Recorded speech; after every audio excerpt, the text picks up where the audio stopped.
यह कहानी एक छोटे से गांव की है, जहां एक पुरानी सड़क के किनारे एक ढाबा हुआ करता था। इस ढाबे का नाम था भूतिया ढाबा। गांव के लोग कहते थे कि इस ढाबे में आत्माओं का बसेरा है और जो भी रात में यहां से गुजरता उसे अजीबोगरीब अनुभव होते थे। कई साल पहले इस ढाबे के मालिक रघु की एक सड़क दुर्घटना में मौत हो गई थी। कहते हैं रघु की आत्मा आज भी उस ढाबे में भटकती है। गांव वालों का मानना था कि रघु की मौत असामान्य परिस्थितियों में हुई थी और उसकी आत्मा को शांति नहीं मिली। एक दिन रोहित और उसके दोस्त जो शहर से गांव घूमने आए थे, उन्होंने सुना कि गांव के पास एक भूतिया ढाबा है। दोस्तों ने तय किया कि वे रात में उस ढाबे पर जाएंगे और वहां रात बिताएंगे। रात को जब वे ढाबे पर पहुंचे तो माहौल बहुत ही डरावना था।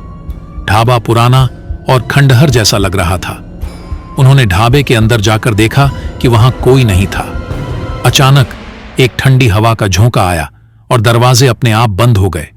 वे सब डर गए, लेकिन उन्होंने तय किया कि वे यहां से नहीं जाएंगे। धीरे धीरे रात गहराने लगी और चारों तरफ सन्नाटा छा गया। तभी रोहित ने देखा कि एक कोने में एक अजीब सी परछाई है। वह परछाई धीरे धीरे उनके पास आने लगी। सबके दिल की धड़कनें तेज हो गईं। तभी एक जोरदार आवाज आई, कौन है यहां?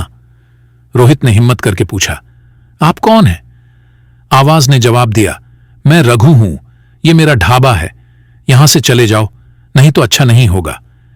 सभी दोस्त डर के मारे एक दूसरे को देखने लगे। उन्होंने समझा कि गांव वालों की बातें सच थीं।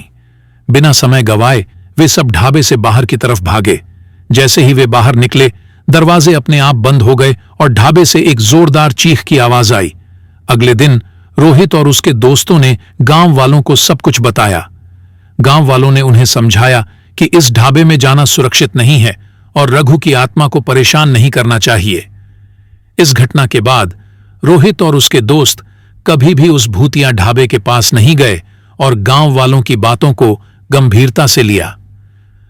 गांव के लोग भी अब उस रास्ते से बचने लगे और भूतिया ढाबा एक रहस्य बनकर रह गया।